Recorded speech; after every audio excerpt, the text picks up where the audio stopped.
The year is 336 BC. In the royal palace of Pella, the heart of ancient Macedonia, a young man stands before the throne. His father, King Philip II, lies dead, struck down by an assassin's blade. The court is restless. Enemies within and beyond the kingdom whisper that this 20-year-old is too young, too inexperienced, too untested to hold the crown. But this young man has the eyes of a hawk, sharp, unblinking, and fixed on something far beyond the borders of his homeland. His name is Alexander, and within just over a decade, he will etch his name into the bedrock of history as Alexander the Great. Alexander was born in 356 BC, a child of both power and ambition. His father was a brilliant strategist and statesman, a man who had turned Macedonia from a small kingdom into a military powerhouse. His mother, Olympias, was fierce and deeply devoted to her son, instilling in him a belief that he was destined for greatness. From the very beginning, Alexander's upbringing was extraordinary. His tutor was none other than the philosopher Aristotle, one of the greatest minds of all time. In quiet courtyards and shaded gardens, Aristotle taught him about philosophy, ethics, science, literature, and the workings of the world. But Alexander was no bookish scholar. His real classroom was the open field, the clash of swords, the roar of men in battle. By the age of 16, he was already commanding troops, quelling revolts, and proving himself a leader. When the crown passed to him, it came with enemies on all sides. Greek city-states rose in rebellion, thinking this boy king would falter. But Alexander moved with the speed of a thunderbolt. In a single year, he crushed the uprisings, famously reducing the city of Thebes to ruins. As a warning, Greece was his. And now, his gaze turned east toward the mightiest empire in the known world, Persia. It was an impossible dream. The Persian Empire stretched from Asia Minor to India, a colossus with wealth, manpower, and centuries of dominance. Yet Alexander did not hesitate. Crossing into Asia with around 40,000 men, he faced the Persians at the river Granicus, then at Issus, and finally at the legendary battle of Gaugamela. At each encounter, he was outnumbered, yet he triumphed. His strategies were lightning in motion, flanking maneuvers, sudden charges, and the fearless act of leading his cavalry straight into the enemy's heart. King Darius III fled. The Persian Empire was broken, and Alexander, barely in his mid-20s, became ruler of lands stretching thousands of miles. In Egypt, he was hailed as a liberator and crowned pharaoh. There, on the shores of the Mediterranean, he founded the city of Alexandria, a jewel of culture and knowledge that would outlast empires. But his hunger for conquest did not fade. He pushed further east, across deserts and mountains, into lands no Greek army had ever reached. In India, he faced King Porus at the Battle of the Hydaspes River. Rain poured, the river swelled, and elephants thundered through the ranks. The battle was brutal, but Alexander's brilliance prevailed. Yet instead of crushing Porus, he restored him to his throne, honoring his courage. Even in victory, Alexander understood that respect could be as powerful as fear. By the time he was 30, Alexander's empire was the largest the ancient world had ever seen, spanning from Greece to Egypt, from Persia to the edges of India. His vision was more than conquest. He sought to fuse cultures, encouraging marriages between his soldiers and Persian women, blending traditions, and spreading Greek thought across the known world. But the man who seemed unstoppable was still mortal. In 323 BC, in the city of Babylon, Alexander fell ill. Within days, the conqueror of the world was gone, just 32 years old. His death left his empire fractured, but his legend unbroken. And from his extraordinary life, we draw lessons that still echo through time. Lesson 1. Think beyond boundaries.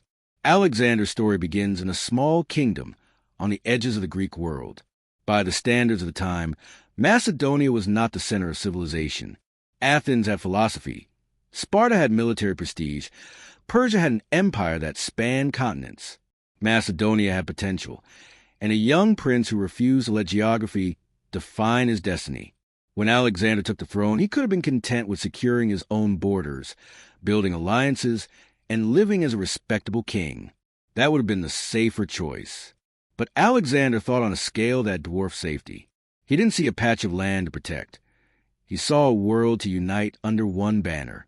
His ambitions were not restrained by the political norms of his day. To him, Persia was an untouchable superpower. It was a challenge. This mindset of thinking beyond boundaries is timeless. Too often, people trap themselves inside invisible walls, the limits of their upbringing, their education, their environment, or the expectations of others. Alexander's example teaches that the first conquest is not a land, but the mind. You must dismantle the mental borders that keep you from imagining what could be. Alexander looked at the map and didn't see other lands. He saw possibilities.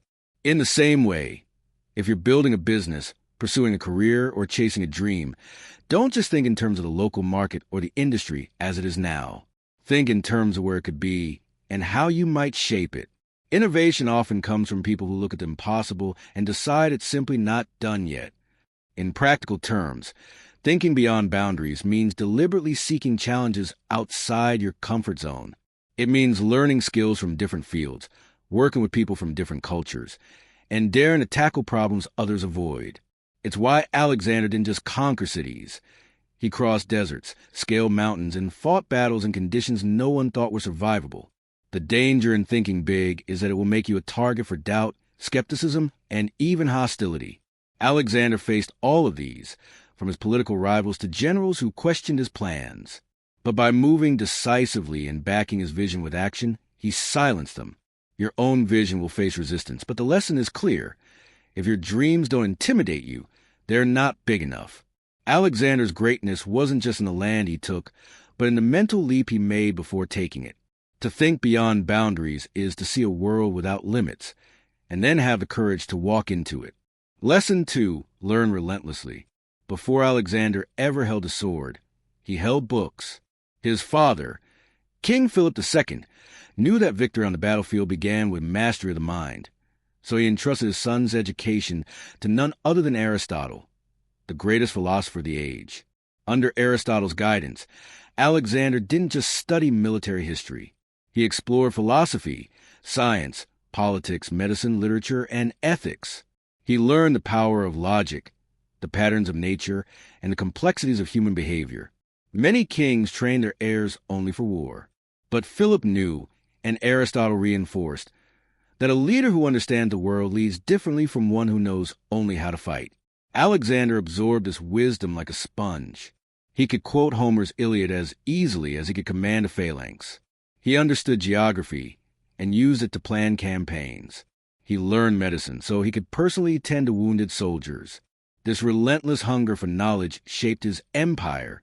In every city he conquered, Alexander sought not only to secure military control, but also to bring in scholars, engineers, and artists. His empire wasn't just a political creation. It was a cultural exchange, driven by his belief that ideas were as valuable as territory. In our modern world, the lesson is equally clear. True power comes from continuous learning. The world changes too fast for yesterday's knowledge to carry you through tomorrow. Alexander didn't stop learning after his lessons with Aristotle ended. He studied new cultures, adapted his strategies, and sought wisdom from those he conquered. Even in India, far from his homeland, he listened to local rulers and philosophers. Many people stop learning once they achieve a certain level of skill or comfort. That's where stagnation begins. Alexander's story warns us. The moment you think you know enough is the moment you start falling behind. Whether you're a leader, a student, an entrepreneur, or an artist, the willingness to keep learning, even from unexpected sources, is what separates the good from the truly great. There's also humility in relentless learning. Imagine a king who could command thousands, yet was willing to sit and be taught by others. Alexander did not see learning as a threat to his authority, but as fuel for it. He understood that a leader who stops learning becomes a leader who stops growing. And here's the most striking part. Alexander's thirst for knowledge didn't just make him smarter. It made him unpredictable. Enemies could prepare for his armies, but they couldn't prepare for his ability to adapt, innovate, and outthink them. Today, the most successful people are those who combine expertise with curiosity. They read widely, seek mentors, and absorb lessons from failure as readily as from success. Like Alexander, they understand that the world is a vast library, but only those who keep turning the pages will discover its treasures. Learning relentlessly isn't a stage of life. It's a lifelong weapon. Alexander wielded it as skillfully as his sword, and it helped him win battles long before he stepped onto the battlefield. Lesson 3. Lead from the front. When most kings went to war in the ancient world, they stayed far from the chaos of battle. They stood on high ground, surrounded by guards, directing orders from safety while their soldiers risked their lives. But Alexander the Great was different. He was not the kind of leader to command from a distance. When the spears clashed and the arrows darkened the sky, he was there, at the very front of the line. Historians tell us that Alexander fought in almost every major battle he commanded. He didn't disappear for morale. He charged into danger. At the Battle of Granicus, he led the cavalry across the river, striking directly at the Persian forces. At Issus, he personally rode against King Darius's chariot, forcing the Persian ruler to flee. At the siege of Mali in India, Alexander was the first to scale the enemy walls, so far ahead of his men that he was badly wounded and nearly killed before reinforcements could reach him. This was more than bravery. It was a deliberate choice. Alexander knew that leadership is built on trust, and trust is earned when your men know you will face the same dangers they do. His soldiers didn't just obey him because he was king. They followed him because they had seen him bleed beside them. They had watched him endure the same hunger, thirst, and exhaustion that they endured on the long marches across deserts and mountains. In the modern world, leading from the front takes a different form, but the principle remains. It means never asking others to do something you wouldn't do yourself. It means sharing the burden, taking responsibility, and showing that you understand the reality of the challenges you set for your team. Think about it. The most respected leaders in business, politics, or community work are the ones who don't hide behind their title. They get involved. They work late when their team works late. They take accountability when things go wrong. They make sacrifices for mission, not just demands of others. Leading from the front also has another effect. It inspires. People are far more willing to push themselves to the limit when they see their leader doing the same. Under Alexander, soldiers marched thousands of miles into unknown lands, fought in extreme climates, and faced terrifying odds. Not because they were ordered to, but because their leader's courage lit a fire in them. But there's a cost to this kind of leadership. It's risky. It means exposing yourself to the same dangers you're asking others to face. Alexander took those risks willingly, and while they nearly cost him his life more than once, they also gave him a bond with his army that few leaders in history have ever matched. True leadership is not a position, it's an example. Whether on a battlefield, in a boardroom, or in a small team project, leading from the front means earning your place at the head of the line, not assuming it. Alexander's life proves that when a leader stands with his people in the heat of the struggle, they will follow him to the ends of the earth.